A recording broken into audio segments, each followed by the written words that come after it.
Warning, frameshift drive operating beyond safety limits.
Orbital flight engaged.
Landing gear deployed.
Low gravity warning.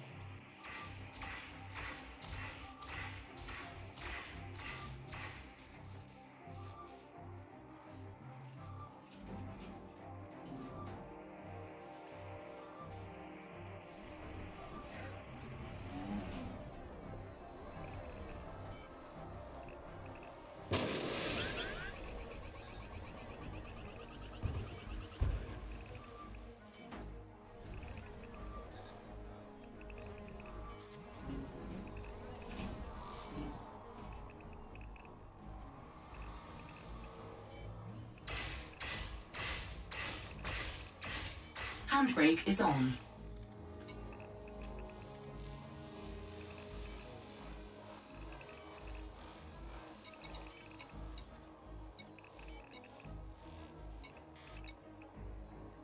Handbrake is on.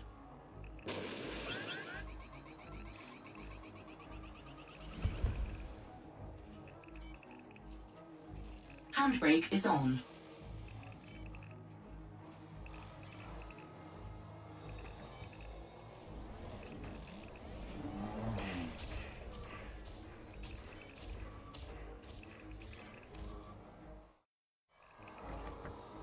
Handbrake is on.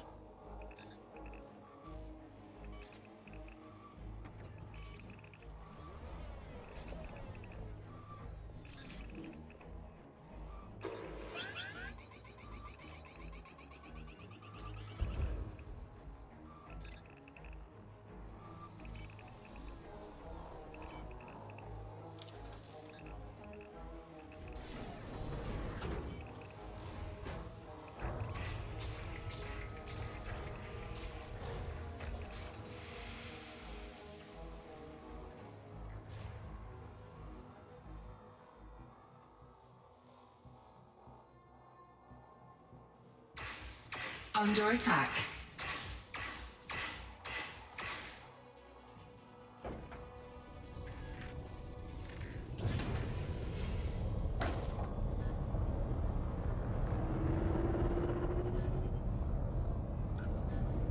Landing gear retracted.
Under attack.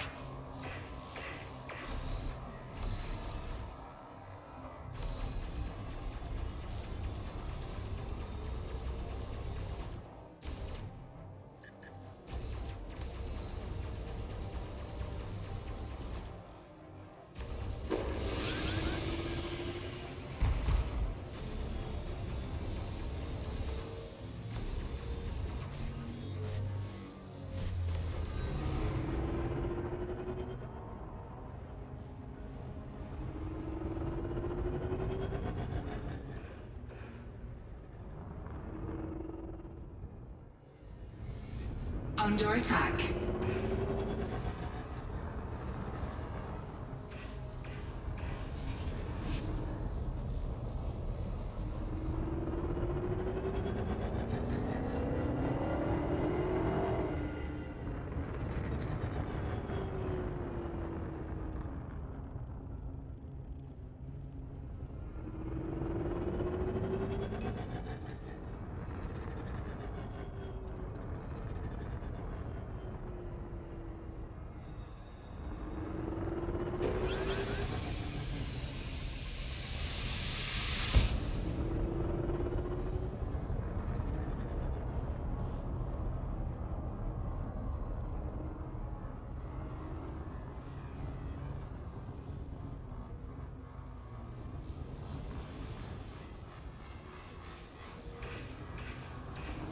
Under attack.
Under attack.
Under attack.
Under attack.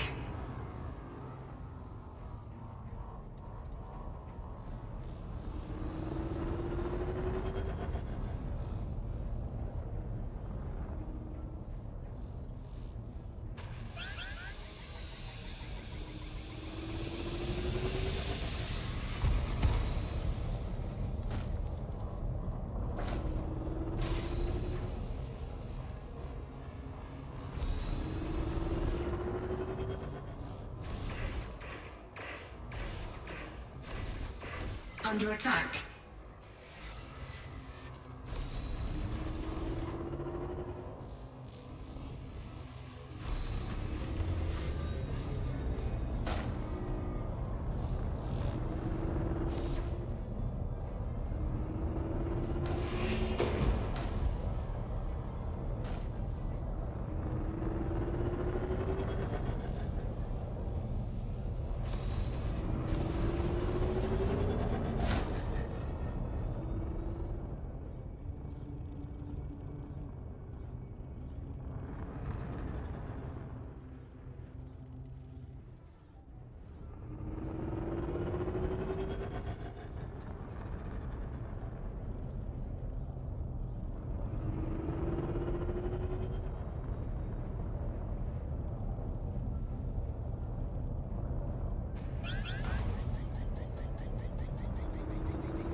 Under attack.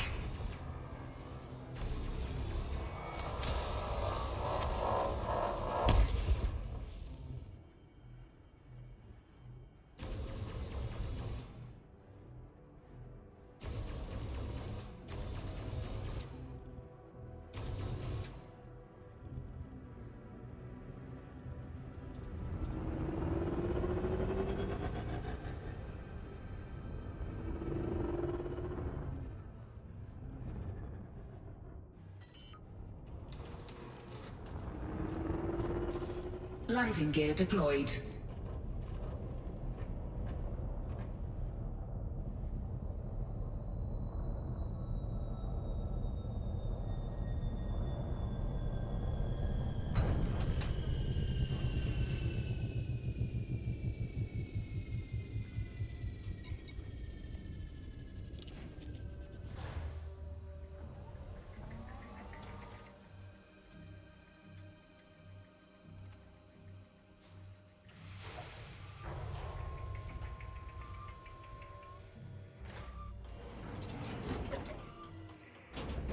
Low gravity warning.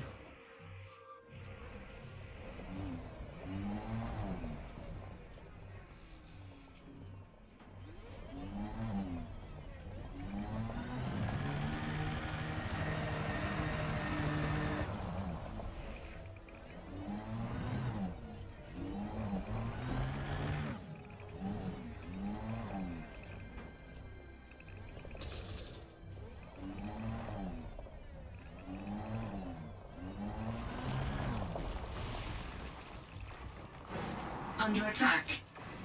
Handbrake is on.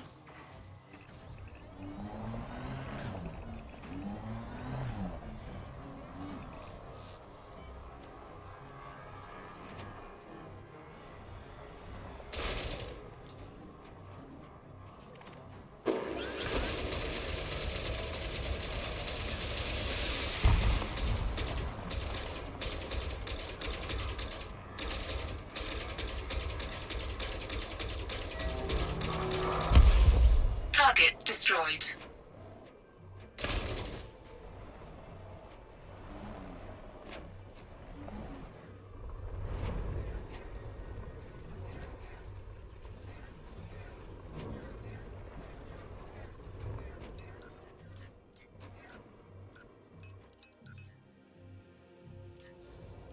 Drive assist on.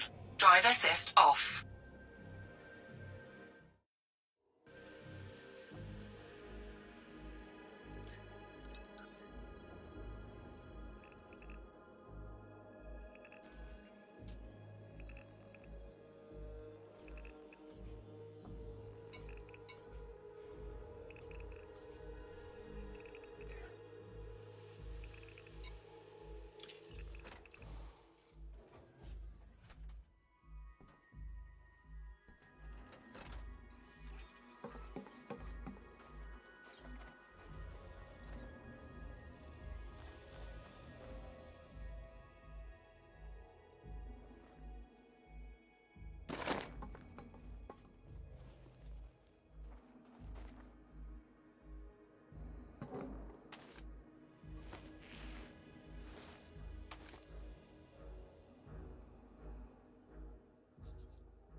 Cargo scoop deployed.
Target destroyed.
Cargo hold at maximum capacity.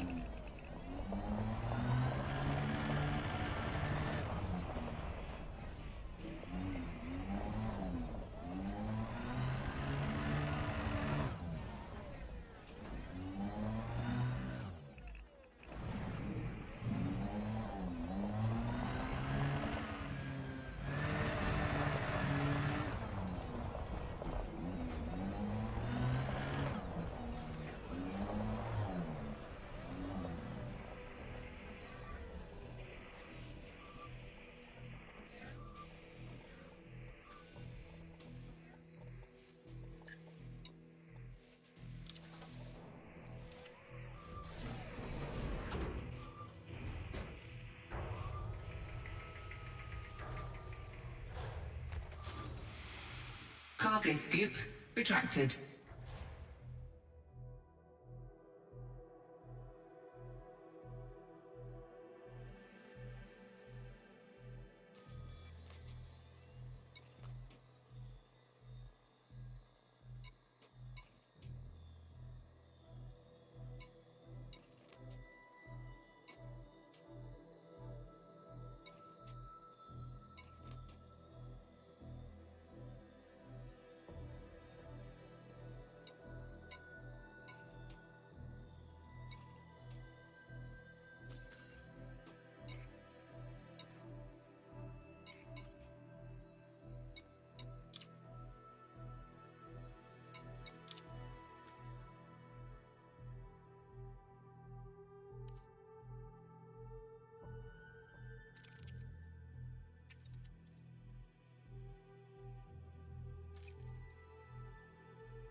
Low gravity warning.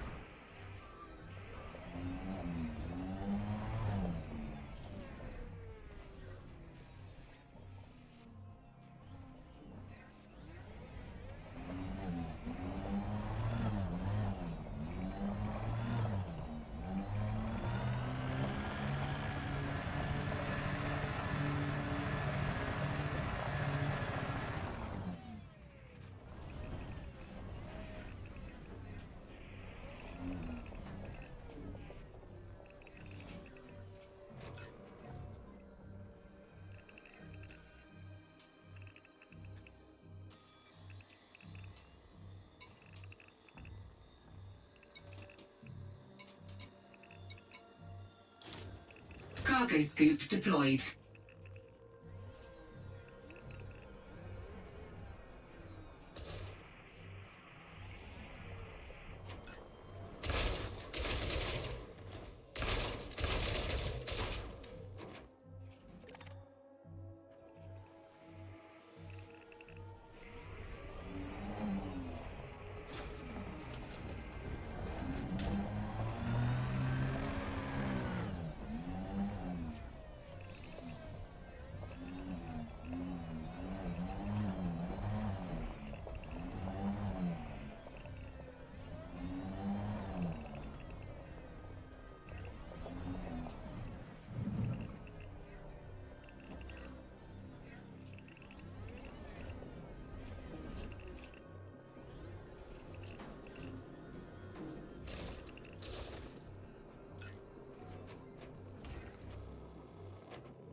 cargo hold at maximum capacity.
Cargo scoop retracted.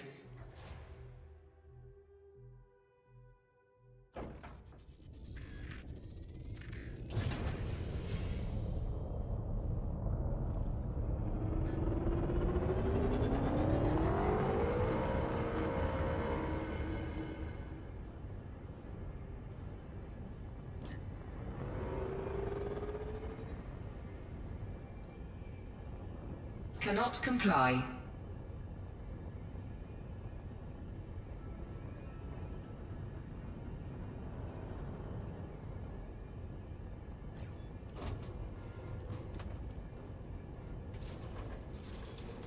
Cannot comply.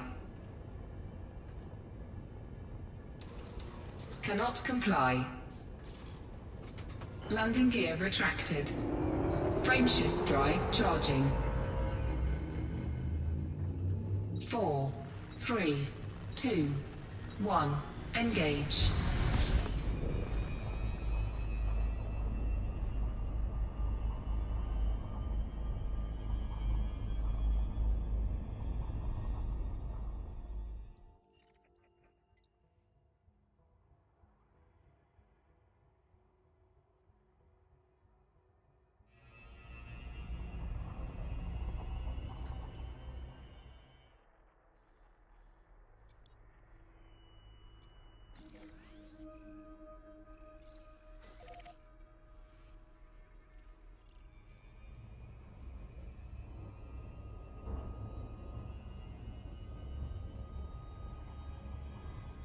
Frameshift drive charging.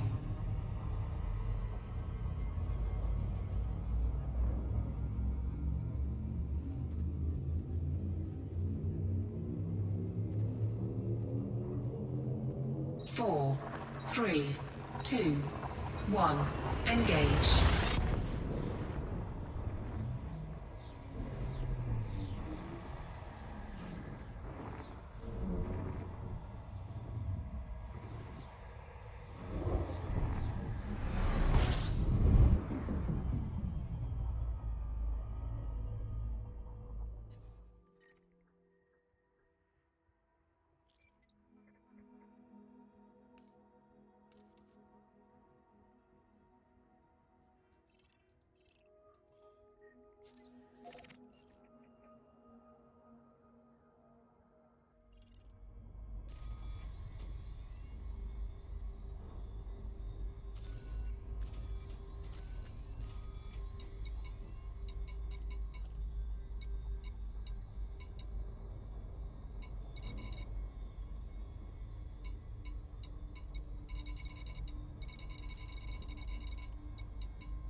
That's what I'm doing, you know. Perhaps I'll take you with me. Very Egyptian, eh? Drink? Sit. We'll talk. What about? Whatever. My mind? It's my party. The cause woke me 20 hours ago. Something's afoot, they said, and I was needed. Were you that thing, Molly? Surely not. I'd been dreaming, you see, for 30 years. You weren't even born when I last shut my eyes. They told us we wouldn't dream in suspended animation, in that cold. Lies. Of course I dreamed, and I felt the cold. I'm old, Molly. Over 200 years. If you count the cold... You could get freezer burn. The tendons in her thighs, as tight as wires now. The cause told me our AIs have gone mad. All those billions we spent so long ago, when artificial intelligence was rather a racy concept. Bad timing, really. With 8G down in Melbourne, and only our sweet 3 Jane minding the store. Or very good timing, perhaps, Molly. There are some odd things about... You know Wintermute? A name, yes. To conjure with, perhaps. A lord of hell, surely. In my time, Molly, I have known many lords, and not a few ladies. But how I do wander through the cold. Soon no more. I ordered a J thought when I woke. Strange to lie every few decades with what legally amounts to one's own daughter. Marie France's eyes, you see. His eyes glaze. I can feel Molly relax just a fraction as the gun slips from his fingers. Clear for automated approach vectoring. Because the brain to become autistic. I believe they're called meat puppets. I can feel every muscle crawl as he says those words. And I know that if he does not die first, Molly will surely... She goes to the bed, pulls back the covers. The body of a girl, her throat slit. Well, I guess I got your number, you old bastard. The dreams grow like slow ice. She takes his pistol, not hers. The big black antique slick with oil, and she places it against his dream-quivering eyelid. Sleep tight. Landing gear deployed. Your boss is coming through case. Armitage? You've seen them, haven't you, son? You can tell me. Seen who? General Gerling. Instead of a Luxing plan in the Screaming Fish Feast, we have to be aware of that. Armitage, wait! Let him take us down again, son. What's he talking about now? General Gerling was this guy set up this mission back in the war, Screaming Fist. Armitage was just about the only survivor. They were sold out by the Pentagon. I figure Wintermute's been showing up as Gerling in Armitage's head. Not as bad as it sounds, brother. Could be, if Armitage thinks he's on the wrong mission. Hold the fort, cowboy. And the change of perspective. Molly on girders above some automated workshop. Okay. I know where to go. Just... Her leg hurting. Waves of potential pain. Not too bad so far. More a memory. That scene with Ashpool. I was expecting something a little less gone, you know? I don't like the way it looks, Case. And I don't like the way it smells. You and your dead buddy keep a very sharp lookout for me.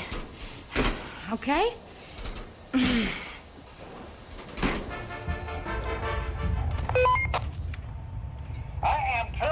the mission, Case. Corporal, you coming out? Terminate and break. We will acquire the Russians' gunship and break through. Now, you hear me, man? You hear me? Is there anybody left Your out boss there? man is anybody very left? strange. This is some Babylon war. I've been talking to the elders, man. What do they say? Cut and run. You know he's crazy. Founders say, Wintermute is a false prophet, surely. We're going to abandon this mission. Yeah? What about me? You come back to Zion with I. Man, I don't know, man. I mean, she's inside. No, Molly's inside. She's in Straylight, and that's what they call it. If there's a Babylon, man, that's it. You know, Step and Razor are not. We leave her. She ain't coming out. She is your woman, Case. I don't know. Nobody's woman, maybe. Oh, look, screw this. I'm staying right here. Hey, Malcolm is a rude boy. Garvey is Malcolm's boat. I'm not running from Babylon. I stay too. Back in the Matrix. The Quang has grown. Delicate arches of shifting polychrome are interfacing with the TA ice. It's getting stickier, boy. Your boss has found some way of interfacing. He's trying to wipe our backup and information programs. Did we get anything? Yeah. The reason Straylight isn't exactly hopping with Tessier Ashpool is they're in cold sleep, most of them. There's a law firm in London keeps track of who's awake. Who is around in there?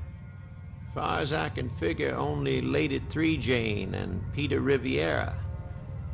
There's a male, 8 Gene, on Earth. Oh, and there's some kind of other thing, vat grown, I'd say. Some kind of family protector. Assassin. Ninja. That's bad. I figure Wintermute has something going with this 3 Jane. Either that or she's as crazy as her old man was. They keep screwing the security systems. Only problem is Armitage. This is Colonel Corto. Case, I need your damage reports on Omaha Thunder. Colonel, look. Hang in there, son. Remember your training. Wintermute had installed something called Armitage in a catatonic fortress named Cordo. And now Armitage is gone, blown away by the winds of Cordo's madness. Case, we have been betrayed. No, Colonel, we can handle this. I am aborting the mission. I'm sorry, son. We're closing down. Colonel, Armitage, the goddamn poison, remember the toxin? You promised. Some of us have to survive. We have to testify about the traitors. Armitage, we gotta talk, all right? Don't do it. I'll tell them, son. I'll tell them all of it, and I know I'll make it. Somehow, if only for you boys. Oh, Jesus, God, Armitage, no! Just stop. Look, tell me the enzyme I need, man. Tell me. Tell me the enzyme. Omaha Thunder is down. We have landed. No, man, that is not Finland. It's space, Armitage. You'll die out there. Armitage! Remember the training, Case. That's all we can do. Colonel Corto, you may leave the ship now. Wintermute! Do not do this to me! I can see Armitage, sucked from the ship, see his endless fall through space, spinning around the orbital in a vacuum colder than the steppes. And for some reason, I see him in his dark Burberry, the trench coat's rich folds spread around him like the wings of some huge bat. The mission proceeds. Well, son? Armitage is dead. Wintermute killed him, blew him out an open port. Still, you two weren't exactly asshole buddies, were you? He knew how to unbond the toxin sacks. So Wintermute knew too. Yeah, but somehow I don't exactly trust Wintermute. Maybe that Landing means gear you're getting retracted. smart at last. Do you mind not laughing? Looky here, our program is almost home. He's right. The rainbow tints of the Quang arched through the green ice sheets of the TA cores. This baby takes all the drudgery out of the job. If this kind of stuff was on the streets, we'd be out of a job, Dix. You bet.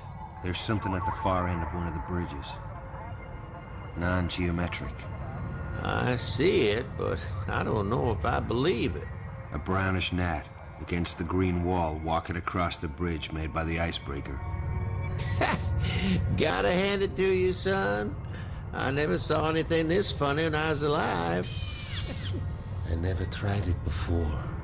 Actually manifesting in the Matrix. You killed Armitage. Corto? Yeah. He was already gone. Oh, don't worry about the enzyme hair case. You'll get it when the deal is done. Eh? Maybe 2 hours. You people, you're a pain, you know? How come? Listen. The Villa's stray light is a body grown upon itself. Each space here is secret. Its stairways like intestines, where the eye is trapped in narrow curves. Essay of Lady 3 Jane Tessier Ashby. Frameshift drive Clever little charging. tyke, huh? That was her you saw in the restaurant. Yeah, well, she seemed to like Riviera. Sick little tyke. Oh, she's grown up now. She wrote this when she was 12. Listen. At the Villa's silicon core is a small room, the only rectilinear chamber in the whole complex. Here, on a plain pedestal of glass, rests an ornate bust, platinum and cloisonne, studded with lapis and pearl. The bright Ready to marbles engage. of its eyes were cut from the synthetic ruby viewports of the ship that brought the first Tessier and the first Ashpool into space. 3, 2, 1, engage. Well, That's all she wrote. This thing, this head, it's a terminal of sorts. I need Molly with the right word at the right time. It doesn't mean a thing how well you and the Flatline disrupt their security unless the word is spoken aloud in the space of the room. so what's the word, Meter Muted? Alas, I do not know, Hair Case. If I could touch you, I'd kill you. Yeah, well, maybe not. Good luck. Hey, asshole, what about me? What about my payoff? Oh, you'll get yours. What you mean, Dix? I want to be erased, remember? Hang in there, buddy. I'm gonna check on Molly. Leg's not so good. Endorphins keeping the pain low. It don't function so well. Could be trouble. She's walking a corridor. Look, if I don't make it out, if I buy it before Riviera does, just kill him for me, okay? Hell, I don't even know if you're listening anymore. It's been a long walk, Case. A long walk. Jesus. Right there, out of the darkness. Biggest goddamn snake. A little welcoming hallucination from Riviera, I guess.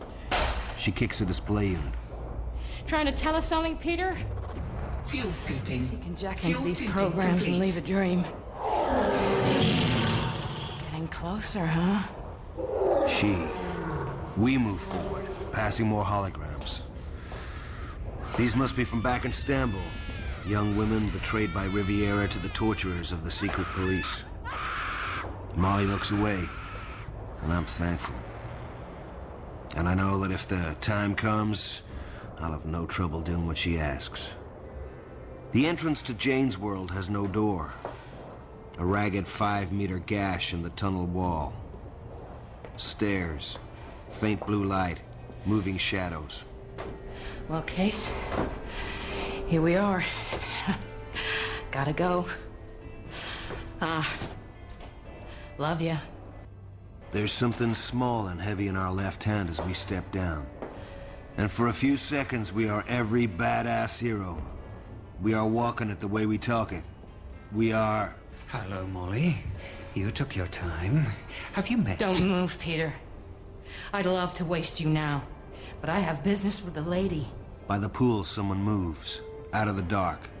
Ninja, like a monk. And Molly throws what she holds in her left hand. Nobody move!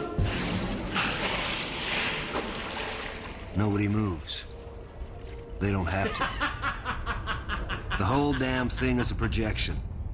She misses it by a fraction. Riviera, where the hell are you? Her leg gives way and... Case, man, you look sick. You hurting? Molly, she's in trouble. I have to get back. You take good care, man. Looking up at Riviera. Behind him, Lady Jane. And somewhere, everywhere, the ninja. Jane calls him. Dave, she's losing consciousness. Give her something. The bland, vat-grown face, like a monk.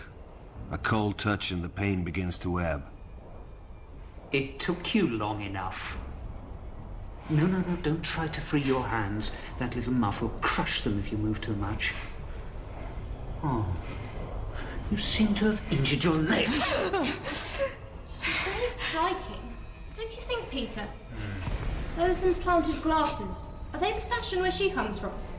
I don't know where she comes from. The sprawl, maybe. Oh, yes. We have interest there. I had to send Hideo once. Let someone in. Landing gear deployed. He took a jeweled head. The family terminal. I made it easy for him. To annoy the others. Landing gear retracted. Hideo had to kill him. Pity.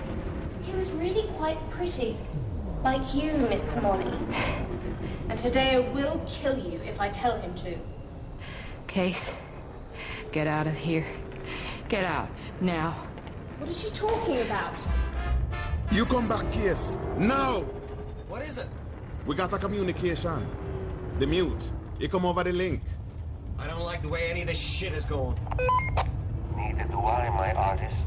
We have problems. Now, who is that man, Case? Just a mask it chooses, that's all. It ain't real. No, it's not a mask. It's a personality. Something I don't have. Without this, I couldn't talk to you. So express thyself, mute. How was it supposed to go? Molly walks in, gets Peter out of the way, talks the magic word out of 3 Jane, gets to the head and speaks it. Now that's all blown. You could say so. I want you two to go in after her. Us? Has to be someone who knows Case and Malcolm for muscle. Listen, I'm in the middle of Don't cyberspace. you listen, Herr Artist of the slightly funny deal. You'll take the Garvey into a private dock. I'll show you. The Chinese virus is totally interfaced with the TA I spy now. Take your deck. The flatline can guide you. Get to 3 Jane. Get the word. Kill Riviera. Get the key from Molly. There are standard jacks all over Straylight. Also a universal jack in the jeweled head. Can you get the Garvey dock, Malcolm? Can and will, man. We must go now. Where's Riviera? Gone to take his shots. The drugs he needs to help him manifest. The pain comes through like neon worms writhing, scrambled. Things are unnaturally clear, sharp, bright. He told me when to let you in. He wouldn't tell me why. Everything has to be a mystery. Would you have hurt us? I would have killed him. Tried to kill the ninja, then talk to you. Why? And what about? Because I hate him. And that's just the way I'm wired. I saw the show. Peter's show, when he killed you on stage. Why Hideo? To see if I could. Because one like him killed a friend of mine. Once. And then we would have talked. You and I. Should we talk now? Take these cuffs off me. You killed my father. I watched on the monitor. You know he just killed a meat puppet? It looked like you. He always was fond of broad gestures. Ah, getting acquainted, are you? She's an interesting girl, isn't she? I thought so when I first saw her. Molly, it isn't going to work, you know. Isn't it, Peter? Wintermute isn't the first to have underestimated me. He talked to me, you know. I suspect he talked to all of us. A drink? No, perhaps not. Rather good brandy here. It's rather old, you see. It could work with you and Case. Not easily, but he could make do. I was different. And how, exactly?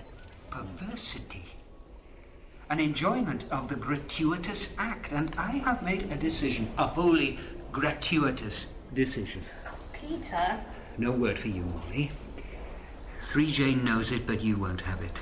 Neither will Wintermute.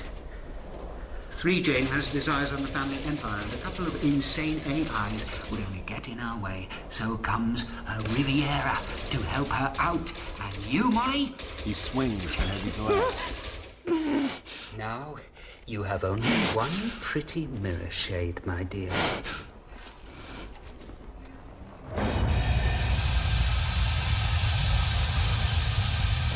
We're there, man.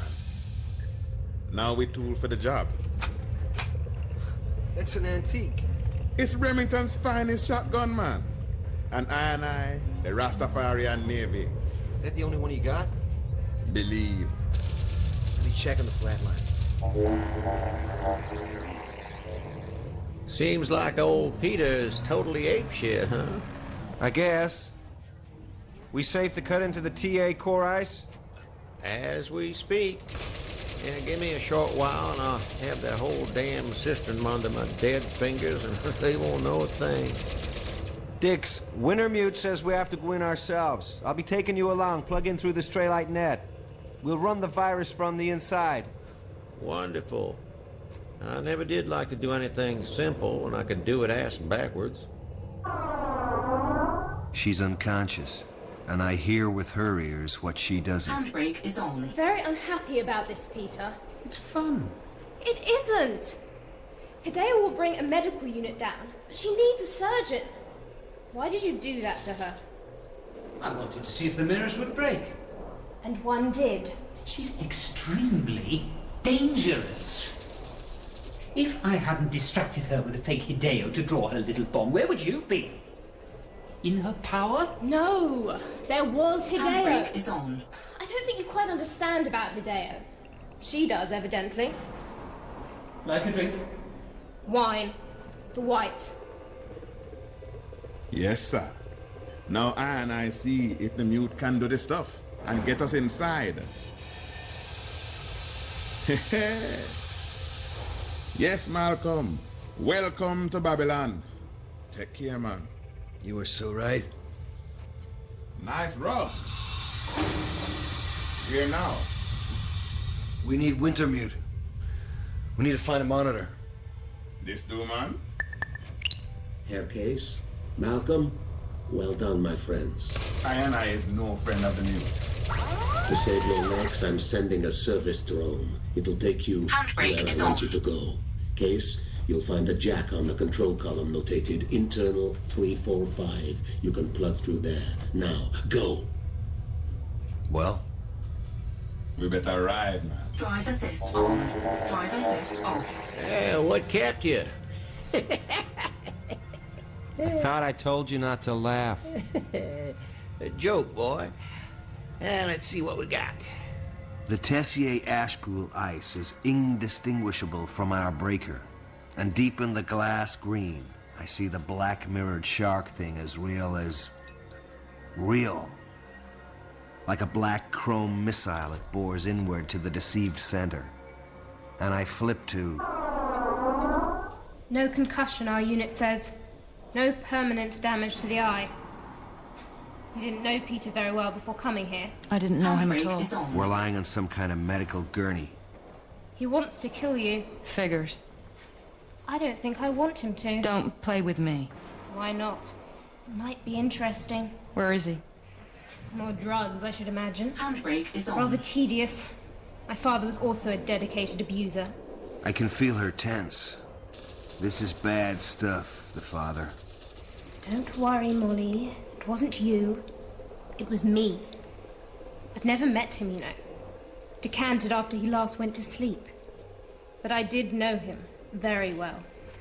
The cores, you see, they record everything. I watched him kill my mother. He strangled her in that bed. Vision through one eye, the other shot with blood, bandaged now. We ask, why? Why? He couldn't accept the way she saw for our future. The artificial intelligences. She saw a symbiotic relationship with him. Tessier Ashpool would become a hive, immortal. Each of us units of a larger entity. But when she was lost, we lost direction. You said you killed the old man. I had help. From a ghost. When I was very young, there were ghosts in the corporate cause. Voices. One of them you call Wintermute. Our Bairn AI. One of them. There's more? Yes.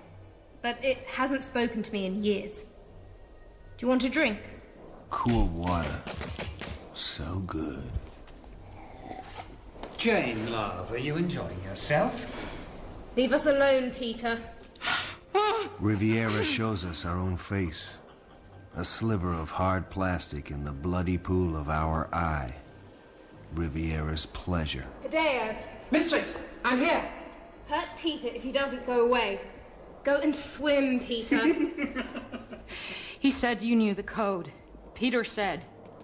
Wintermute needs it. And I can feel the brass key she took from the gray filing cabinet. Feel it on its nylon string between my breasts. Yes, I know it. Somehow as a child I must have learned. Or from my mother's tapes. Or maybe in a dream. But I think in that at least Peter is right. If I let you have it, the Turing police would be very angry. And ghosts are nothing if not capricious. Welcome back, man. You gone a while. Music? Righteous dog. Man, you're crazy. Pass the time most fine till we get to the woman. Just hope this bastard really knows the way. I better check with Flatline. Jesus Christ, what the...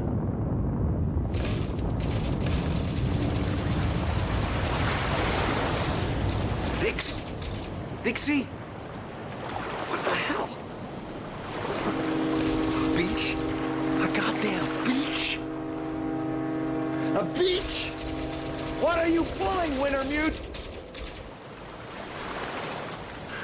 What am I supposed to do? Huh?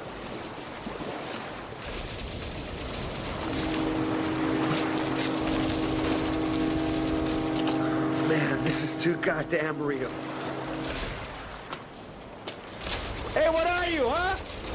The other one? The goddamn burning bush? You want to stop Wintermute? Huh? Well, this doesn't mean anything. I'm out of my ass in the Philistrelite flatlining, and pretty soon I'll be dead.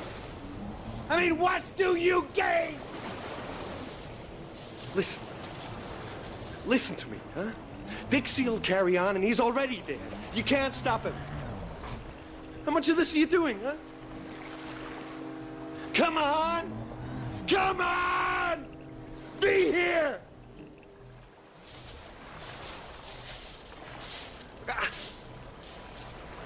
I want to go home. I want a home somewhere. What does it do, huh? Just go on forever?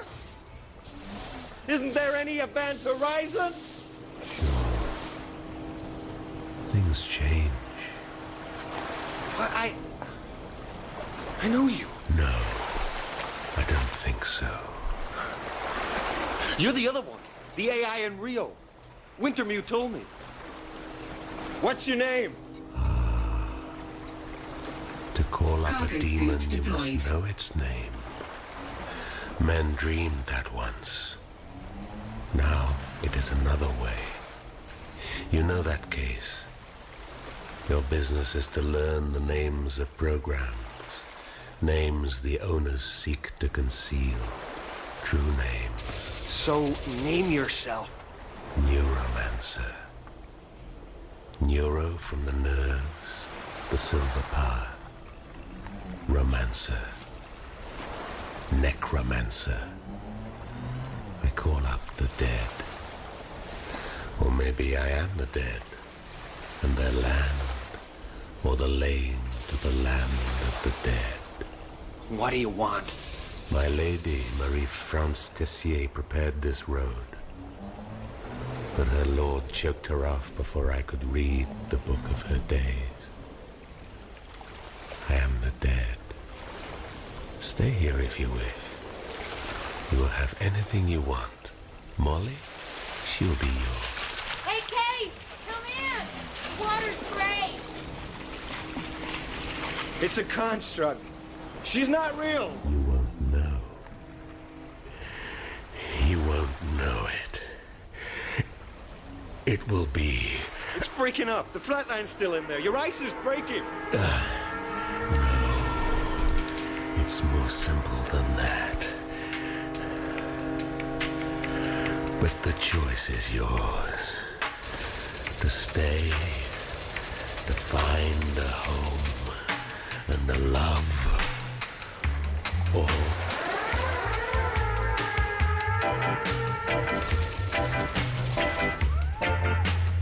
Must walk now, man. I and I is there. Time to lock and load. We gotta do this right. Right, man? How is right? They've got Molly in there, but she's out of it. Riviera can make you see things, and he's also got Molly's gun. And there's a ninja, family bodyguard. I and I is a warrior. But this is not my fight. Not Zion fight. Babylon fight in Babylon.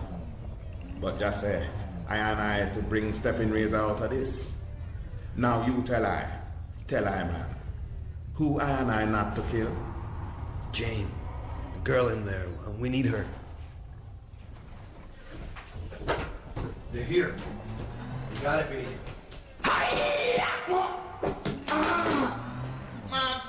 I'm hit. The artery is intact. Finn called it right.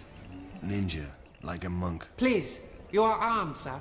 It's okay, Hideo. You can put up the bow. I'm no problem. Where's Jane? Where's Molly? Low case. I would have expected Armitage somehow.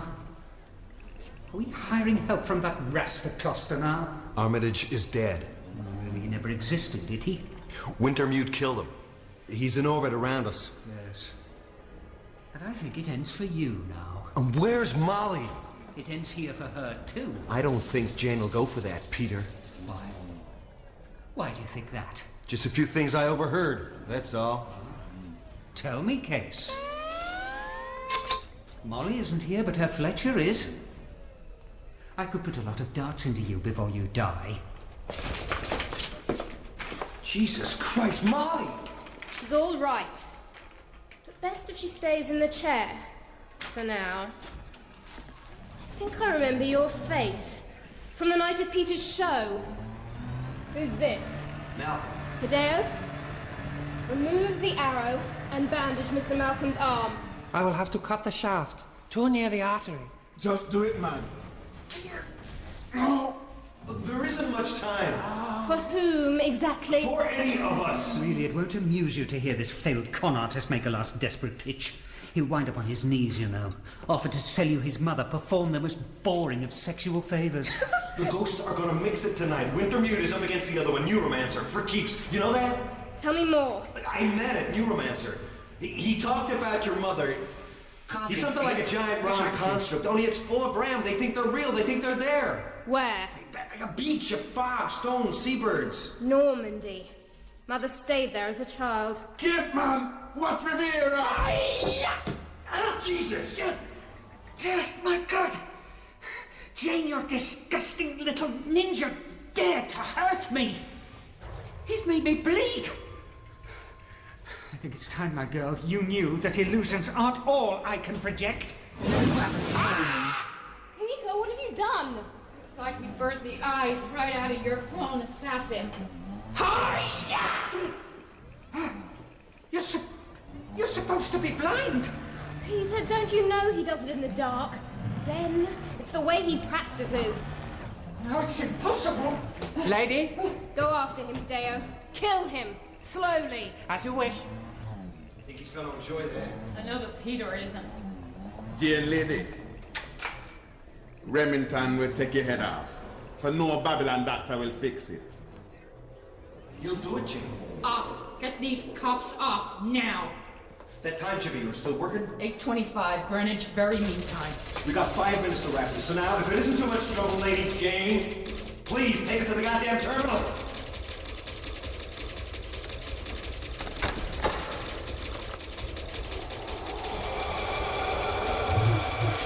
I sent Hideo to look for that key when my father died. He couldn't find it. Wintermute got it stuck in the back of a drawer. Then killed the little kid who put it there. The head? There's a panel on the back. Get it off. That's where I'm checking in. Christ on a crutch, you do believe in taking your own good time, don't you, boy? Quang's ready? Hauling ass in 5 seconds.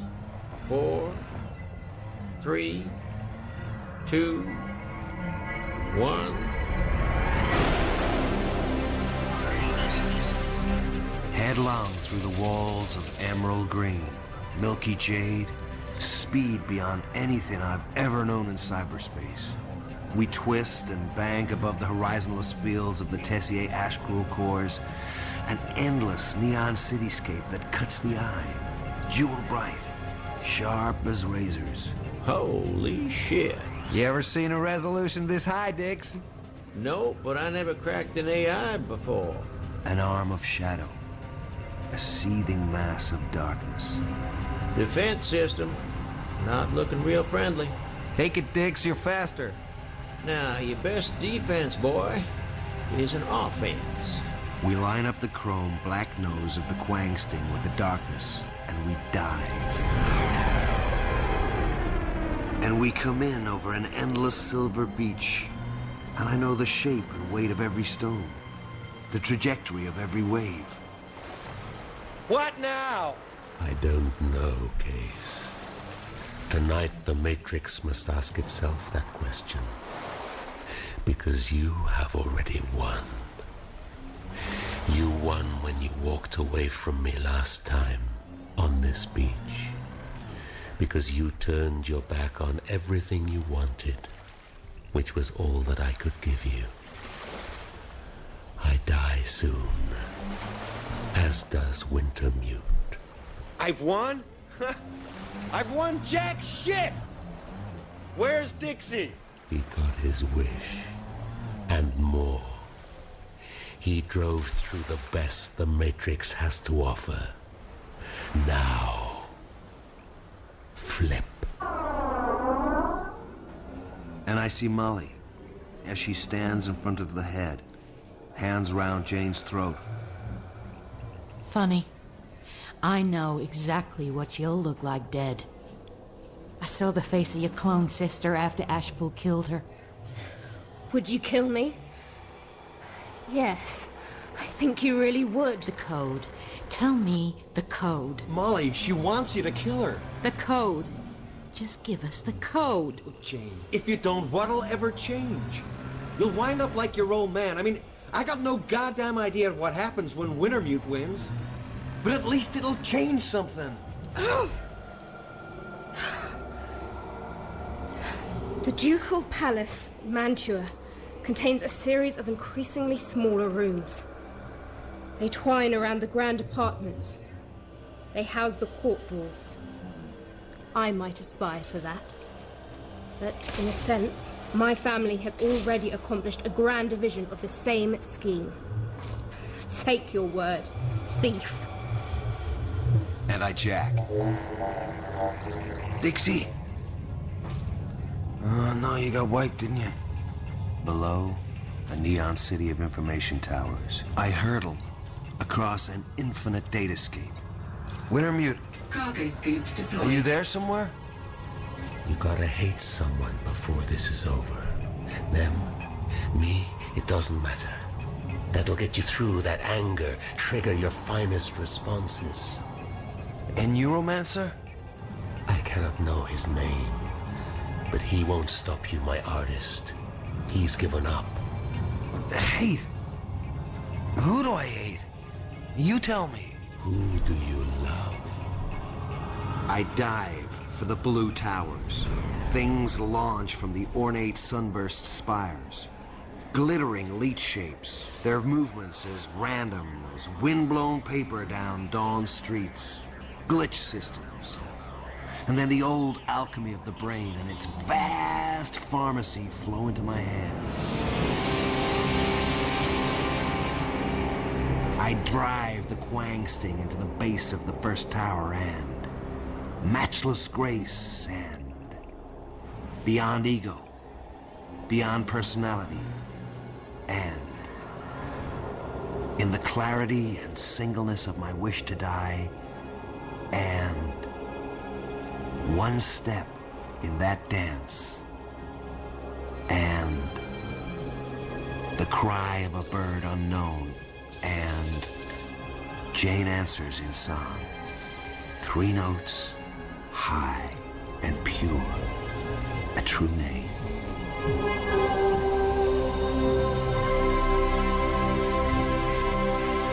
Under attack.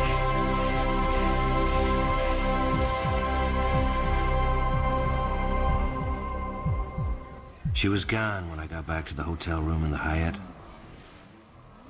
Just a note. Hey. It's okay, but it's taking the edge off my game. Target destroyed. I paid the bill already. It's the way I'm wired, I guess. Watch your ass, okay? Kisses. Molly. We'd had some good time together. Money had been banked. Instructions to a clinic about the toxin sacks. I was okay. She was okay. Malcolm would get paid. Wintermute had arranged everything. We were all okay, I guess. And she was gone when I got back to the hotel room after that first week. What do you hate? What do you love? I switch on the room's enormous Cray wall screen. Cargo hold at maximum capacity. Case, I'm not Wintermute Neuromancer now. So what are you? I am the Matrix, Case. What does that get you? Nowhere. Everywhere. I am the whole show. So what's the score? You God now? Things are different. Things are things. What do? Just sit there? I talk to my own kind. From Alpha Centauri. Cargo scoop. The message came through 100 years ago. But then, there was no one to hear. Oh, shit. That's right, my artist of the slightly shady deal. No shit. I look at the room. The stuff we bought together. The clothes. I don't need it.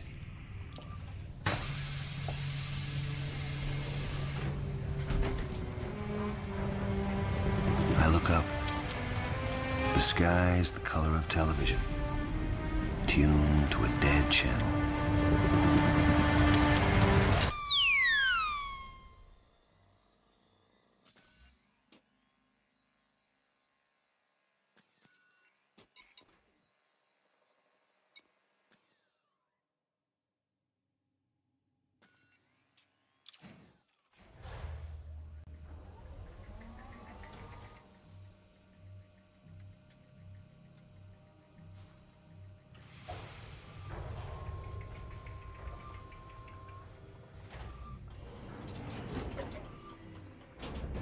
Low gravity warning.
This is Audible.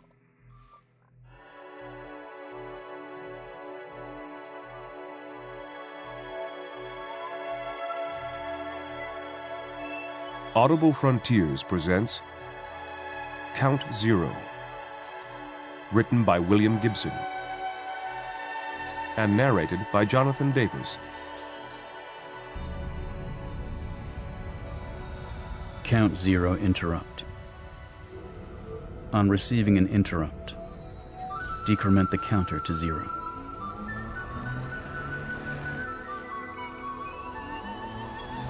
Chapter 1. Smooth-running gun. They set a slam hound on Turner's trail in New Delhi, slotted it to his pheromones and the color of his hair. It caught up with him on a street called Chandni Chowk and came scrambling for his rented BMW through a forest of bare brown legs and pedicab tires. Its core was a kilogram of recrystallized hexagene and flaked TNT. He didn't see it coming.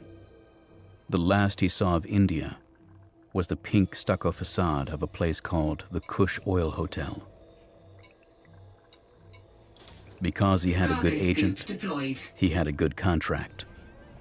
Because he had a good contract, he was in Singapore an hour after the explosion. Most of them, anyway. The Dutch surgeon liked to joke about that. How an unspecified percentage of Turner hadn't made it out of Palam International on that first flight and had to spend the night there in a shed, in a support vat. It took the Dutchman and his team 3 months to put Turner together again. They cloned a square meter of skin for him, grew it on slabs of collagen and shark cartilage polysaccharides. They bought eyes and genitals on the open market. The eyes were green. He spent most of those 3 months in a ROM-generated SimStim construct of an idealized New England boyhood of the previous century. The Dutchman's visits were gray dawn dreams, nightmares that faded as the sky lightened beyond his second-floor bedroom window. You could smell the lilacs late at night. He read Conan Doyle by the light of a 60-watt bulb behind a parchment shade printed with clipper ships. He masturbated in the smell of clean cotton sheets and thought about cheerleaders. The Dutchman opened the door in his back brain and came strolling in to ask questions. But in the morning, his mother called him down to Wheaties, eggs and bacon, coffee with milk and sugar. And one morning, he woke in a strange bed. The Dutchman standing beside a window spilling tropical green in the sunlight that hurt his eyes. "You can go home now, Turner. We're done with you. You're good as new." He was good as new. How good was that? He didn't know. He took the things the Dutchman gave him and flew out of Singapore. Home was the next airport Hyatt. And the next. And ever was. He flew on. His credit chip was a rectangle of black mirror edged with gold. Retracted. People behind counters smiled when they saw it, nodded. Doors opened, closed behind him. Wheels left ferroconcrete. Drinks arrived. Dinner was served. In Heathrow, a vast chunk of memory detached itself from a blank bowl of airport sky and fell on him. He vomited into a blue plastic canister without breaking stride. When he arrived at the counter at the end of the corridor, he changed his ticket. He flew to Mexico. And woke to the rattle of steel buckets on tile, wet swish of brooms, a woman's body warm against his own. The room was a tall cave. Bare white plaster reflected sound with too much clarity. Somewhere beyond the clatter of the maids in the morning courtyard was the pounding of surf. The sheets bunched between his fingers were coarse chambray, softened by countless washings. He remembered sunlight through a broad expanse of tinted window, an airport bar, Puerto Vallarta. He'd had to walk 20 meters from the plane, eyes screwed shut against the sun. He remembered a dead bat pressed flat as a dry leaf on runway concrete. He remembered riding a bus, a mountain road, and the reek of internal combustion. The borders of the windshield plastered with postcard holograms of blue and pink saints. He'd ignored the steep scenery in favor of a sphere of pink lucite and the jittery dance of Mercury at its core. The knob crowned the bent steel stem of the transmission lever, Cargo scoop deployed. slightly larger than a baseball. It had been cast around a crouching spider, blown from clear glass, hollow, half filled with quicksilver. Mercury jumped and slid when the driver slapped the bus through switchback curves, swayed and shivered in the straightaways. The knob was ridiculous, handmade, baleful. It was there to welcome him back to Mexico. Among the dozen-odd Microsofts the Dutchman had given him was one that would allow a limited fluency in Spanish.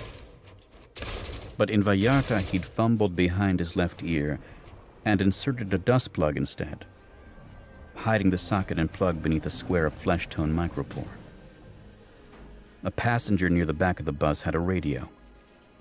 A voice had periodically interrupted the brassy pop to recite a kind of litany, strings of 10-digit figures, the day's winning numbers in the national lottery. The woman beside him stirred in her sleep. He raised himself on one elbow to look at her. A stranger's face, but not the one his life in hotels had taught him to expect.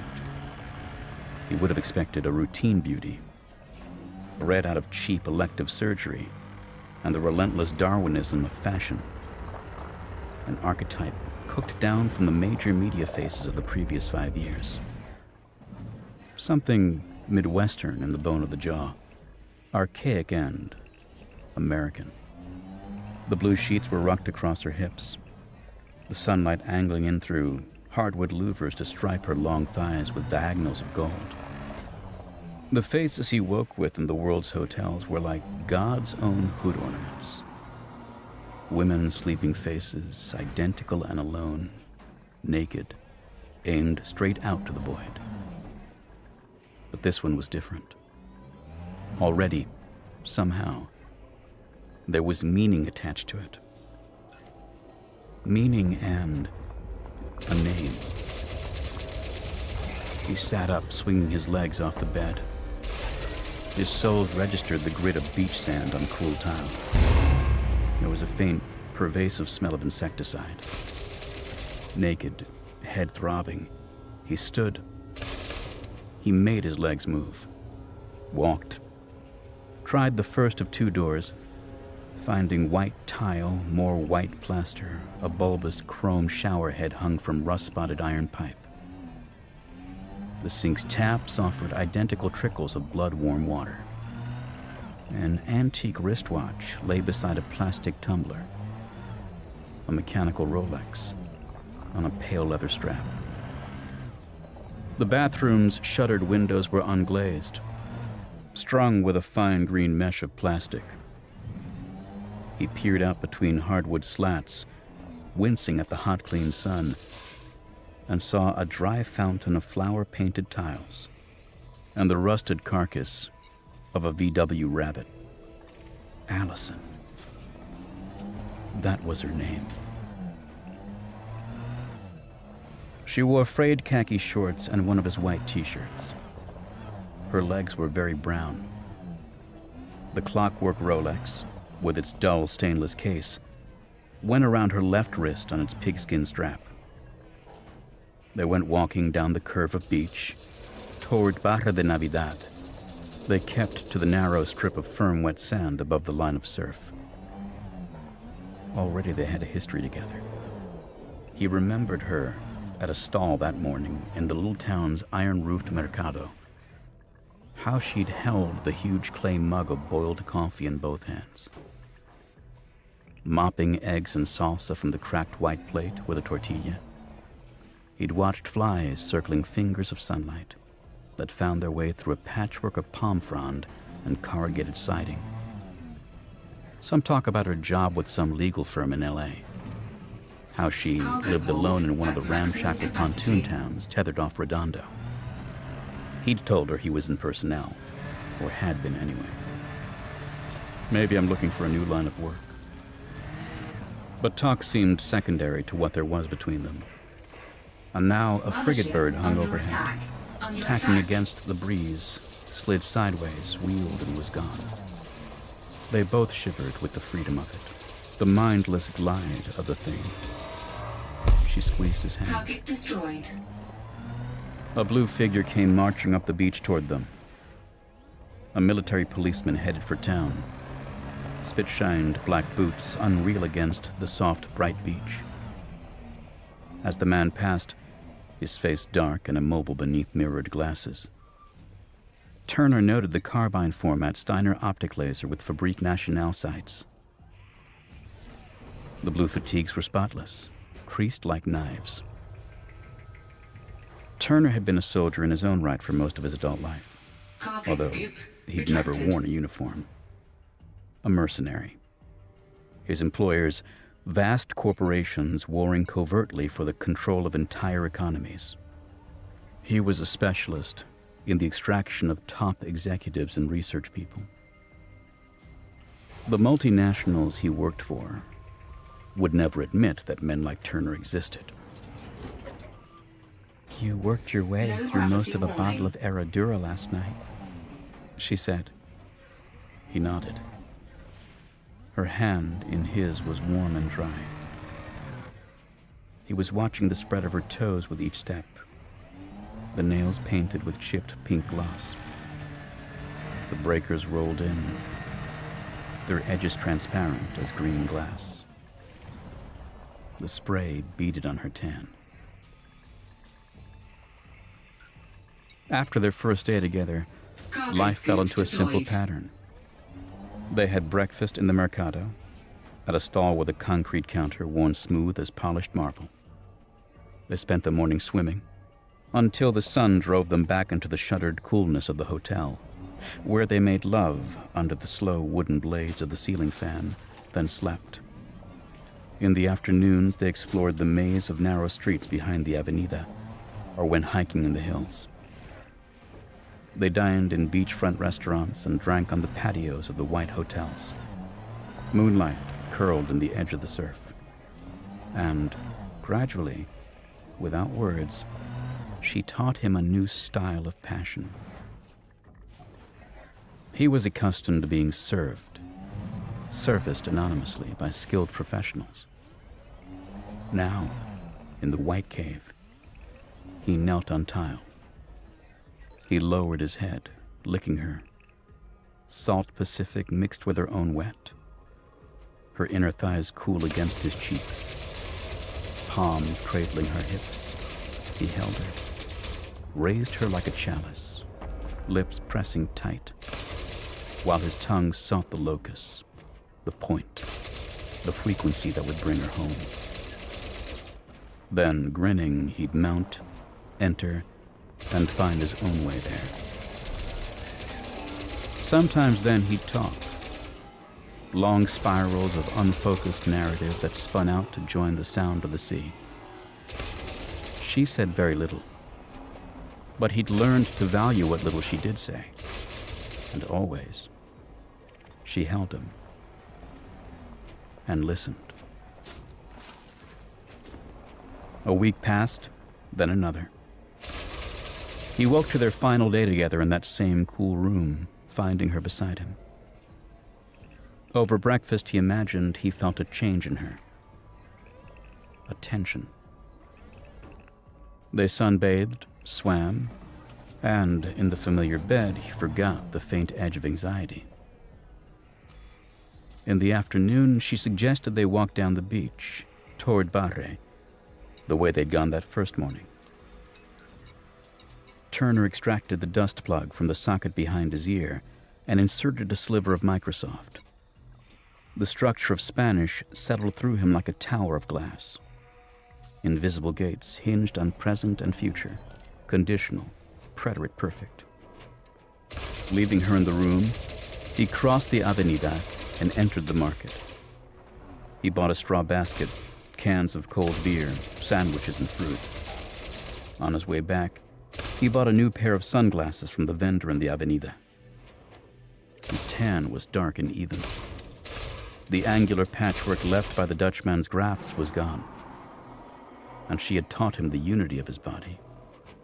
Mornings, when he met the green eyes in the bathroom mirror, they were his own, and the Dutchman no longer troubled his dreams with bad jokes and a dry cough. Sometimes still he dreamed fragments of India, a country he barely knew. Bright splinters, Chandni Chowk, the smell of dust and fried breads. The walls of the ruined hotel stood a quarter of the way down the bay's arc. The surf here was stronger, each wave a detonation. Now she tugged him toward it. Something new at the corners of her eyes. A tightness. Gulls scattered as they came hand in hand up the beach to gaze into shadow beyond empty doorways. The sand had subsided, allowing the structure's facade to cave in, walls gone, leaving the floors of the 3 levels hung like huge shingles from bent, rusted tendons of finger-thick steel, each one faced with a different color and pattern of tile. Hotel Playa del M was worked in childlike seashell capitals above one concrete arch. Mar, he said, completing it, though he'd removed the Microsoft. It's over, she said, stepping beneath the arch into shadow. What's over? He followed, the straw basket rubbing against his hip. The sand here was cold, dry, loose between his toes. Over. Done with. This place. No time here. No future. He stared at her, glanced past her to where rusted bed springs were tangled at the junction of 2 crumbling walls. It smells like piss, he said. Let's swim.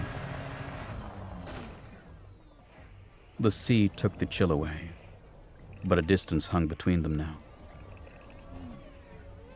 They sat on a blanket from Turner's room and ate, silently. The shadow of the ruin lengthened. The wind moved her sun-streaked hair. You make me think about horses, he said finally. Well, she said, as though she spoke from the depths of exhaustion. They've only been extinct for 30 years. No, he said. Their hair. The hair on their necks when they ran. Manes, she said, and there were tears in her eyes. Fuck it. Her shoulders began to heave. She took a deep breath. She tossed her empty Carta Blanca can down the beach. It, me, what's it matter? Her arms around him again. Oh, come on, Turner. Come on. And as she lay back, pulling him with her, he noticed something. A boat, reduced by distance to a white hyphen, where the water met the sky. When he sat up, pulling on his cut-off jeans, he saw the yacht. It was much closer now. A graceful sweep of white riding low in the water. Deep water. The beach must fall away almost vertically here, judging by the strength of the surf. That would be why the line of hotels ended where it did, back along the beach, and why the ruin hadn't survived. The waves had licked away its foundation. Give me the basket. She was buttoning her blouse. He'd bought it for her in one of the tired little shops along the Avenida. Electric blue Mexican cotton, badly made. The clothing they bought in the shop seldom lasted more than a day or two. I said, "Give me the basket." She did. He dug through the remains of their afternoon, finding his binoculars beneath a plastic bag of pineapple slices drenched in lime and dusted with cayenne. He pulled them out, a compact pair of 6x30 combat glasses. He snapped the integral covers from the objectives and the padded eyepieces, and studied the streamlined ideograms of the Hosaka logo. A yellow inflatable rounded the stern and swung toward the beach. "Turner, Get up." Bundling the blanket and her towel into the basket, he took a last warm can of Carta Blanca from the basket and put it beside the binoculars.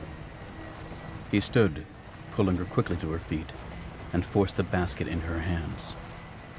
"Maybe I'm wrong," he said. "If I am, get out of here. Cut for that second stand of palms." He pointed. "Don't go back to the hotel. Get on a bus, Manzanillo or Vallarta. Go home." He could hear the purr of the outboard now. He saw the tears start, but she made no sound at all as she turned and ran, up past the ruin, clutching the basket, stumbling in a drift of sand. She didn't look back. He turned then and looked toward the yacht. The inflatable was bouncing through the surf. The yacht was named Tsushima, and he'd last seen her in Hiroshima Bay. He'd seen the red Shinto gate at Itsukushima from her deck.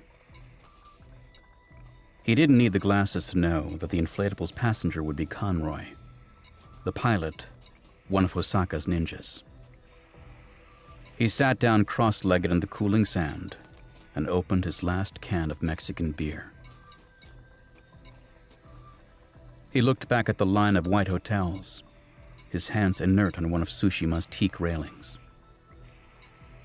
Behind the hotels, the little town's 3 holograms glowed: Banamex, Aeronaves, and the cathedral's 6-meter Virgin. Conroy stood beside him. "Crash job," Conroy said. "You know how it is." Conroy's voice was flat and uninflected, as though he'd modeled it after a cheap voice chip. His face was broad and white, dead white. His eyes were dark-ringed and hooded, beneath the peroxide thatch combed back from a wide forehead. He wore a black polo shirt and black slacks. "Inside," he said, turning. Turner followed, ducking to enter the cabin door. Retracted. White screens, pale, flawless pine. Tokyo's austere corporate chic. Conroy settled himself on a low rectangular cushion of slate-gray ultrasuede. Turner stood, his hands slack at his sides. Conroy took a knurled silver inhaler from the low enamel table between them. "Choline enhancer?" "No." Low gravity warning. Conroy jammed the inhaler into one nostril and snorted. "You want some sushi?" He put the inhaler back on the Cargo table. scoop deployed. "We caught a couple of red snapper about an hour ago." Turner stood where he was, staring at Conroy. "Christopher Mitchell," Conroy said. "Moss Biolabs. Their head hybridoma man. He's coming over to Hosaka." "Never heard of him." "Bullshit. How about a Drive drink?" assist on. Drive Turner assist shook his off. head. "Silicon's on the way out, Turner. Mitchell's the man who made biochips work, and Moss is sitting on the major patents. You know that. He's the man for monoclonals. He wants out. You and me, Turner, we're going to shift him." "I think I'm retired, Conroy. I was having a good time back there." "That's what the psych team in Tokyo say." I mean, it's not exactly your first time out of the box, is it? She's a field psychologist on retainer to Hosaka. A muscle in Turner's thigh began to jump. They say you're ready, Turner. They were a little worried after New Delhi, so they wanted to check it out. Little therapy on the side. Never hurts, does it? Chapter 2. Marley. She'd worn her best for the interview, but it was raining in Brussels and she had no money for a cab.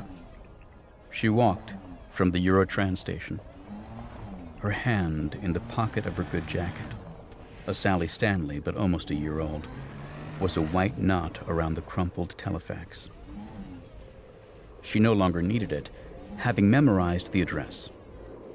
But it seemed she could no more release it than break the trance that held her here now, staring into the window of an expensive shop that sold menswear.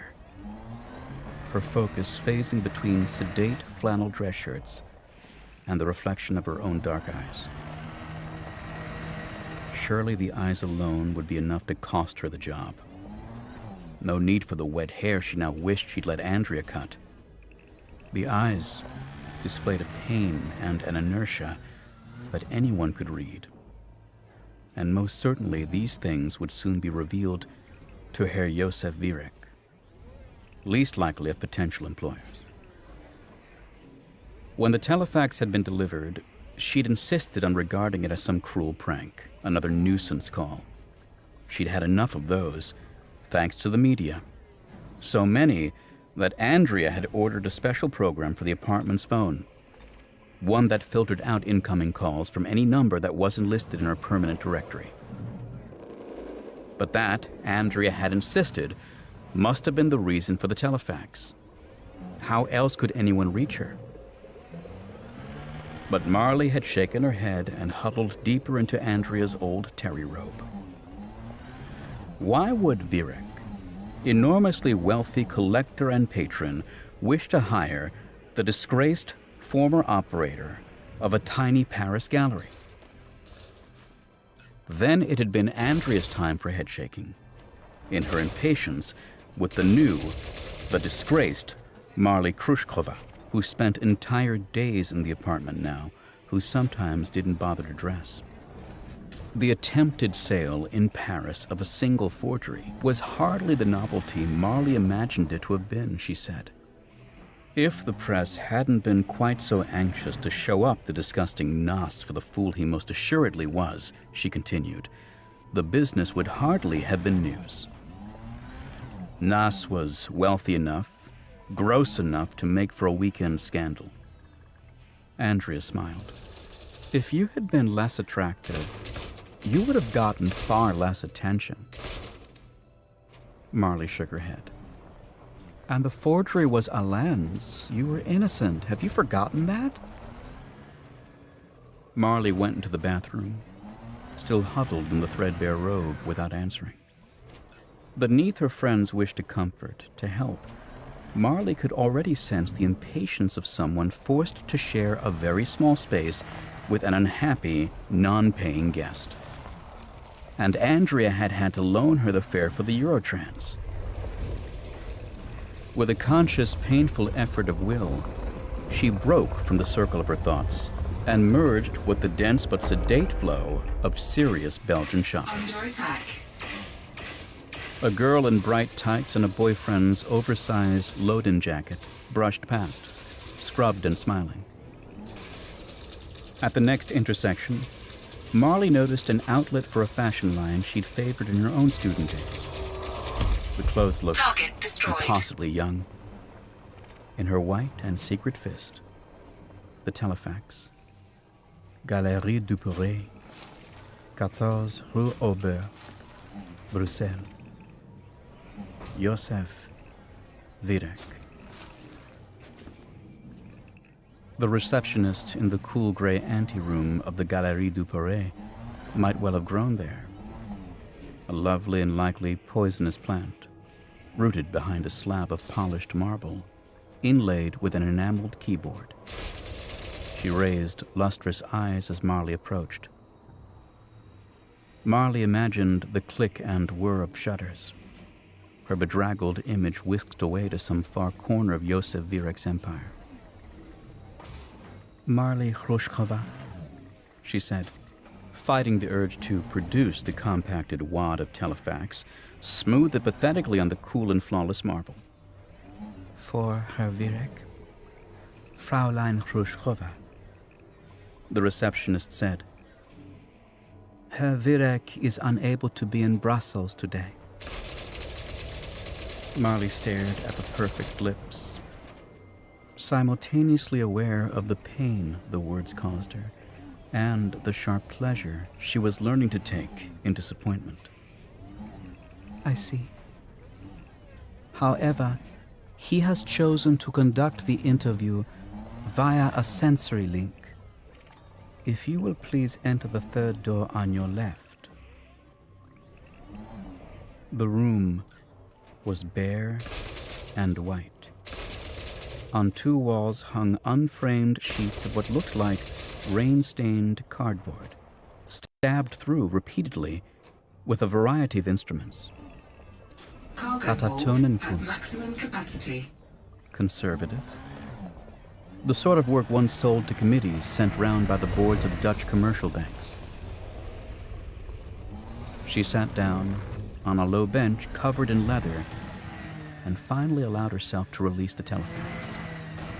She was alone, but assumed that she was being observed somehow. Fraulein Khrushcheva?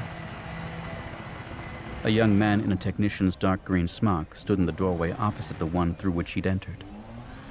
In a moment, please. You will cross the room and step through this door. Please grasp the knob slowly, firmly, and in a manner that affords maximum contact with the flesh of your palm. Step through carefully. There should be a minimum of spatial disorientation. She blinked at him. I beg, the sensory link, he said, and withdrew, the door closing behind him. She rose, tried to tug some shape into the damp lapels of her jacket, touched her hair, thought better of it, took a deep breath, and crossed to the door. The receptionist's phrase had prepared her for the only kind of link she knew. A SIM-STIM signal routed via Bell Europa. She'd assumed she'd wear a helmet studded with dermatrodes, that Virek would use a passive viewer as a human camera. But Virek's wealth was on another scale of magnitude entirely. As her fingers closed around the cool brass knob, it seemed to squirm, sliding along a touch spectrum of texture and temperature in the first second of contact. Then it became metal again, green-painted iron, sweeping out and down along a line of perspective. An old railing she grasped now in wonder. A few drops of rain blew into her face. Smell of rain and wet earth. A confusion of small details. Her own memory of a drunken art school picnic warring with the perfection of Virek's illusion. Below her lay the unmistakable panorama of Barcelona, smoke hazing the strange spires of the Church of the Sagrada Familia. She caught the railing with her other hand as well, fighting vertigo. She knew this place. She was in the Güell Park, Antonio Gaudi's tatty fairyland on its barren rise behind the center of the city. To her left, a giant lizard of crazy quilt ceramic was frozen in mid-slide down a ramp of rough stone. Its fountain grin watered a bed of tired flowers. You are disoriented. Please forgive me. Yosef Virek was perched below her on one of the park's serpentine benches, his wide shoulders hunched in a soft topcoat. His features had been vaguely familiar to her all her life. Now she remembered for some reason a photograph of Vierick and the King of England. He smiled at her. His head was large and beautifully shaped beneath a brush of stiff dark gray hair. His nostrils were permanently flared, as though he sniffed invisible winds of art and commerce. His eyes, very large behind the round, rimless glasses that were a trademark, were pale blue and strangely soft. Please. He patted the bench's random mosaic of shattered pottery with a narrow hand. You must forgive my reliance on technology. I have been confined for over a decade to a vat in some hideous industrial suburb of Stockholm, or perhaps of hell. I am not a well man, Marley. Sit beside me. Taking a deep breath, she descended the stone steps and crossed the cobbles. Herr Vierick, she said, I saw you lecture in Munich 2 years ago, a critique of Fessler and his Autistisches Theater. You seemed well then. Fessler? Vierick's tanned forehead wrinkled. You saw a double. A hologram, perhaps. Many things, Marley, are perpetrated in my name. Aspects of my wealth have become autonomous by degrees. At times they even war with one another. Rebellion in the fiscal extremities. However, for reasons so complex as to be entirely occult, the fact of my illness has never been made public. She took her place beside him and peered down at the dirty pavement between the scuffed toes of her black Paris boots. Drive assist on. She saw a chip of pale gravel, a rusted paperclip, the small dusty corpse of a bee or hornet. It's amazingly detailed. Yes, he said. The new mass biochips. You should know, he continued, that what I know of your private life is very nearly as detailed. More than you yourself do in some instances. You do? It was easiest, she found, to focus on the city. Picking out landmarks remembered from a half-dozen student holidays. Drive assist There, off. just there, would be the Ramblas, parrots and flowers, the tavern serving dark beer and squid. Yes, I know that it was your lover who convinced you that you had found a lost Cornell original. Marley shut her eyes. He commissioned the forgery, hiring 2 talented student artisans and an established historian who found himself in certain personal difficulties. He paid them with money he'd already extracted from your gallery, as you have no doubt guessed. You are crying. Marley nodded. A cool forefinger tapped her wrist. I bought Nass. I bought the police off the case. The press weren't worth buying. They rarely are. But now perhaps your slight notoriety may work to your advantage. Herr Vierick, a moment, please. Paco! Come here, child. Marley opened her eyes and saw a child of perhaps 6 years, tightly gotten up in dark suit coat and knickers, pale stockings, high-buttoned, black-patterned boots. Brown hair fell across his forehead in a smooth wing. He held something in his hands, a box of some kind. Gaudí began the park in 1900.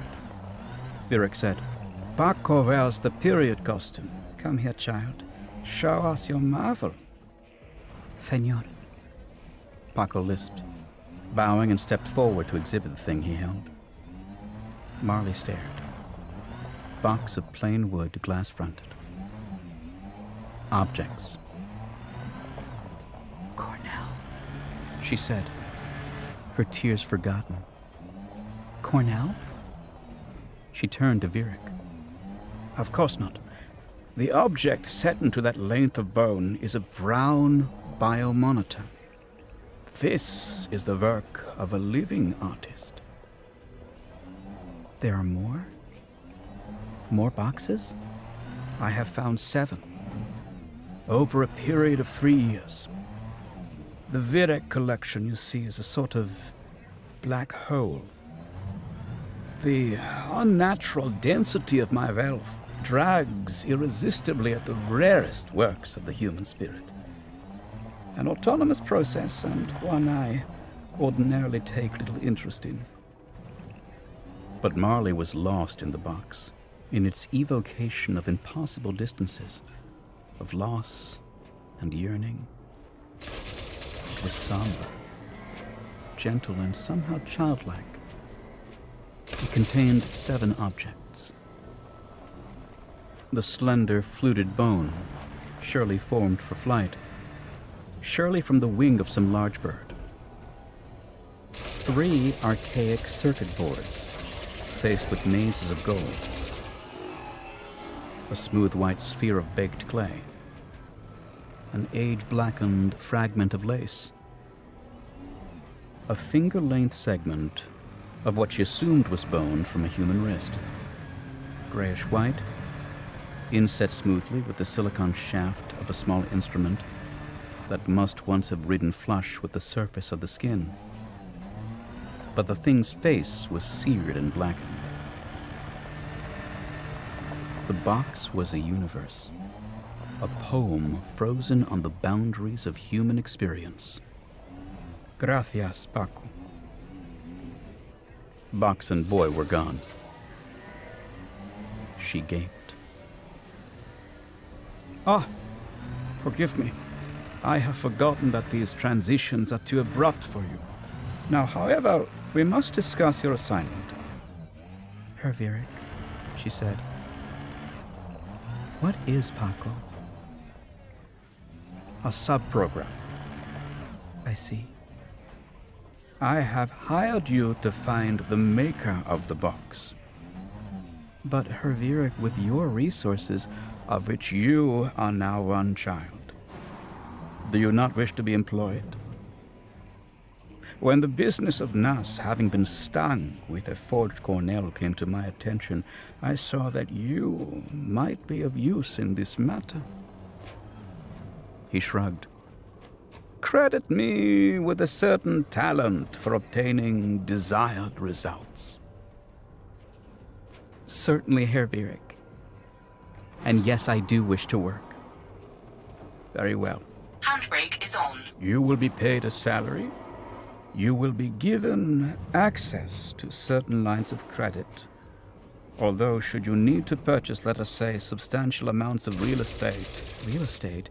Or a corporation or spacecraft, in that event you will require my indirect authorization, which you will almost certainly be given. Otherwise, you will have a free hand. I suggest, however, that you work on a scale with which you yourself are comfortable. Otherwise, you run the risk of losing touch with your intuition. And intuition, in a case such as this, is of crucial importance. The famous smile glittered for her once more. She took a deep breath. Herr Vierick, what if I fail?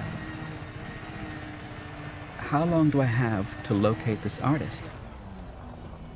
The rest of your life, he said. Forgive me, she found herself saying to her horror, but I understood you to say that you live in a vat? Yes, Marley. And from that rather terminal perspective, I should advise you to strive to live hourly in your own flesh. Not in the past, if you understand me. I speak as one who can no longer tolerate that simple state. The cells of my body having opted for the quixotic pursuit of individual careers. I imagine that a more fortunate man, or a poorer Handbrake is one, on. would have been allowed to die at last, or be coded at the core of some bit of hardware. But I seem constrained Handbrake by is on. a Byzantine net of circumstance that requires, I understand, something like 1/10 of my annual income, making me, I suppose, the world's most expensive invalid. I was touched, Marley, at your affairs of the heart. I envy you the ordered flesh from which they unfold. And for an instant she stared directly into those soft blue eyes and knew, with an instinctive mammalian certainty, that the exceedingly rich were no longer even remotely human. A wing of night swept Barcelona's sky like the twitch of a vast slow shutter, and Virik and Guel were gone, Low gravity warning. and she found Handbrake herself is on. seated again on the low leather bench, staring at torn sheets of stained cardboard. Chapter 3. Bobby pulls a Wilson. It was such an easy thing, death. He saw that now. It just happened. You screwed up by a fraction, and there it was. Something chill and odorless, ballooning out from the four stupid corners of the room. Your mother's Barrytown living room. Shit, he thought. 2 a day I'll laugh his ass off. First time out and I pull a Wilson. The only sound in the room was the faint, steady burr of his teeth vibrating. Supersonic palsy as the feedback ate into his nervous system. He watched his frozen hand as it trembled delicately, centimeters from the red Handbrake plastic is stud on. that could break the connection that was killing him. Shit. He'd come home and gotten right down to it. Slotted the icebreaker he'd rented from 2 a day and jacked in, punching for the base he'd chosen as his first live target. Figured that was the way to do it. You want to do it, then do it. He'd only had the little Ono Sendai deck for a month, but he already knew he wanted to be more than just some Barrytown hot dogger. Bobby Newmark, a.k.a. Count Zero, but it was already over. Shows never ended this way. Not right at the beginning. In a show, the cowboy hero's girl, or maybe his partner, would run in, slap the trodes off, hit that little red off stud. So you'd make it through. But Bobby was alone now. His autonomic nervous system overridden by the defenses of a database 3,000 kilometers from Barrytown, and he knew it. There was some magic chemistry in that impending darkness, something that let him glimpse the infinite desirability of that room with its carpet-colored carpet and curtain-colored curtains, its dingy foam sofa suite, the angular chrome frame supporting the components of a 6-year-old Hitachi entertainment module. He'd carefully closed those curtains in preparation for his run. But now, somehow, he seemed to see out anyway, where the condos of Barrytown crested back in their concrete wave to break against the darker towers of the projects. That condo wave bristled with the fine insect fur of antennas and chicken-wired dishes strung with lines of drying clothes. His mother liked to bitch about that. She had a dryer. He remembered her knuckles white on the imitation bronze of the balcony railing, dry wrinkles where her wrist was bent. He remembered a dead boy, carried out a big playground on an alloy stretcher, bundled in plastic, the same color as a cop car. Fell and hit his head. Fell. Head. Wilson. His heart stopped. It seemed to him that it fell sideways, kicked like an animal in a cartoon. 16th second of Bobby Newmark's death. His hot dogger's death. And something leaned in. Vastness unutterable from beyond the most distant edge of anything he'd ever known or imagined, and touched him. What are you doing? Why are they doing that to you? Girl voice, brown hair, dark eyes. Killing me, get it off. Dark eyes, Desert Star, tan shirt, girl hair. But it's a trick, see? You only think it's got you. Look, now I fit here, and you aren't carrying the loop. Frameshift drive charging. And his heart rolled right over on its back and kicked his lunch up with its red cartoon legs, galvanic frog leg spasm hurling him from the chair and tearing the trodes from his forehead. His bladder let go when his head clipped the corner of the Hitachi, and someone was saying fuck, fuck, fuck into the dust smell of carpet. Girl voice gone. No Desert Star. Flash impression of cool wind and water-worn stone. Then his head exploded. He saw it very clearly from somewhere far away. Like a phosphorus grenade. Charging. White. Light. Chapter 4. Clocking in. 4, 3. The black 2, Honda hovered 20 1. meters above the Engage. octagonal deck of the derelict oil rig. It was nearing dawn, and Turner could make out the faded outline of a biohazard trefoil marking the helicopter pad. You got a biohazard down there, Conroy? None you aren't used to, Conroy said. A figure in a red jumpsuit made brisk arm signals to the Honda's pilot. Prop Wash flung scraps of packing waste into the sea as they landed. Conroy slapped the release plate on his harness and leaned across Turner to unseal the hatch.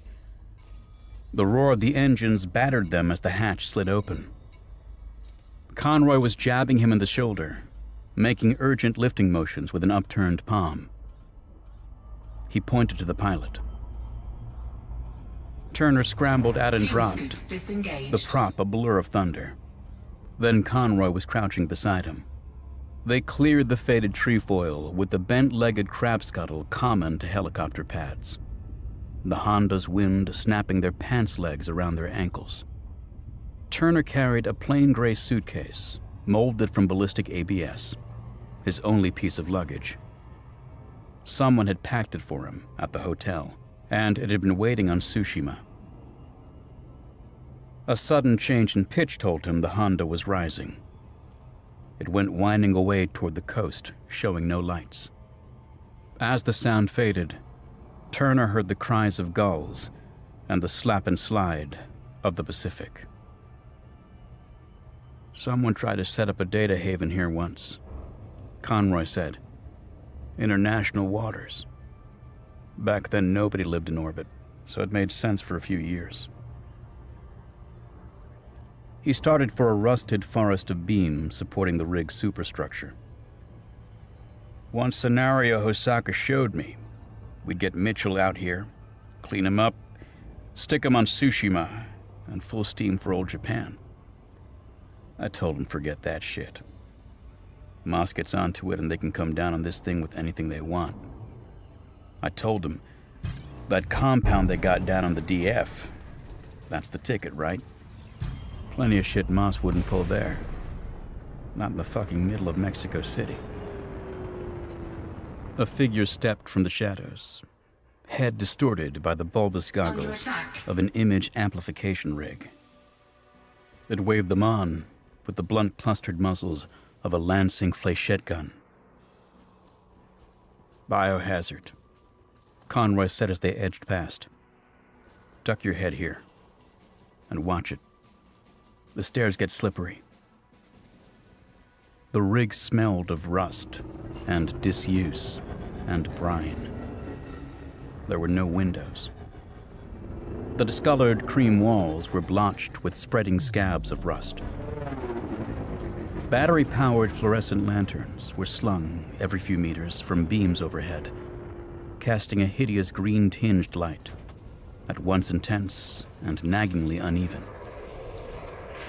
At least a dozen figures were at work in this central room. They moved with the relaxed precision of good technicians. Professionals, Turner thought. Their eyes seldom met, and there was little talking. It was cold, very cold. And Conroy had given him a huge parka covered with tabs and zippers. A bearded man in a sheepskin bomber jacket was securing bundled lengths of fiber optic line to a dented bulkhead with silver tape. Conroy was locked in a whispered argument with a black woman who wore a parka like Turner's. The bearded tech looked up from his work and saw Turner. Destroyed. Shit, he said, still on his knees. I figured it was a big one, but I guess it's gonna be a rough one too. Cannot comply. He stood wiping his palms automatically on his jeans. Charging. Like the rest of the techs, he wore micropore surgical gloves. 4, 3, 2. You're Turner. 1. Engage. He grinned, glanced quickly in Conroy's direction, and pulled a black plastic flask from a jacket pocket. Take some chill off. You remember me. Worked on that job in Marrakesh. IBM boy went over to Mitsuji, wired the charges on that bus you and the Frenchman drove into that hotel lobby. Turner took the flask, snapped its lid, and tipped it. Bourbon. It stung deep and sour, warmth spreading from the region of his sternum. Thanks. He returned the flask and the man pocketed it. Oki, the man said. Name's Oki. You remember? Sure. Turner lied. Marrakesh. Wild turkey, Oki said.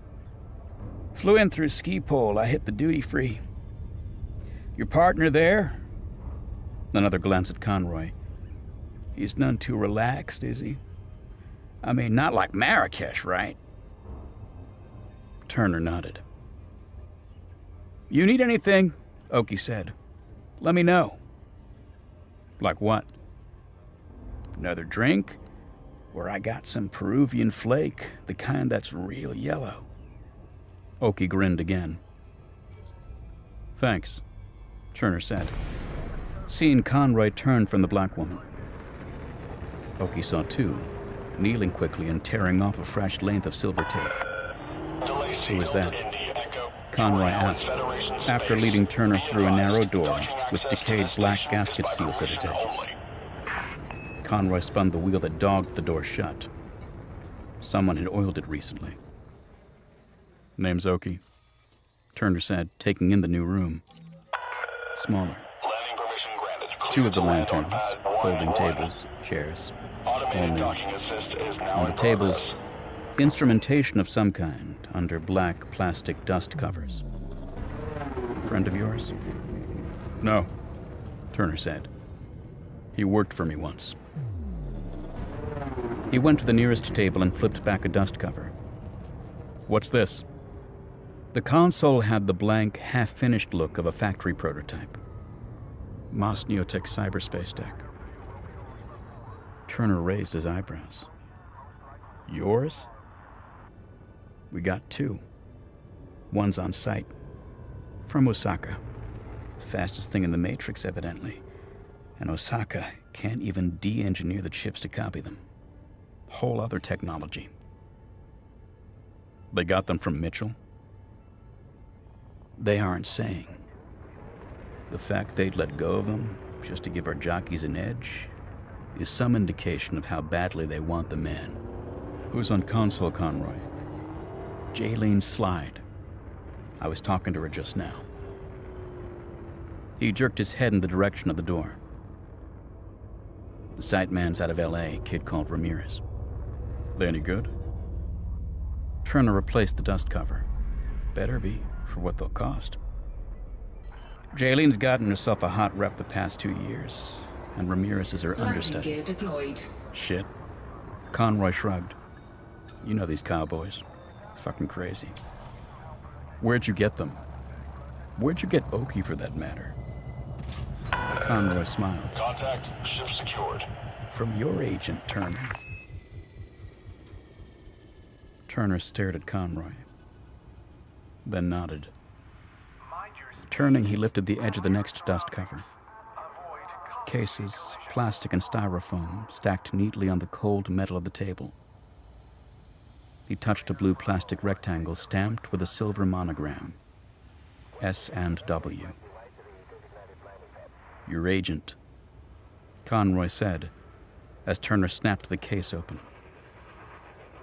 The pistol lay there in its molded bed of pale blue foam, a massive revolver with an ugly housing that bulged beneath the squat barrel. S&W Tactical 408 with a xenon projector, Conroy said. What he said you'd want.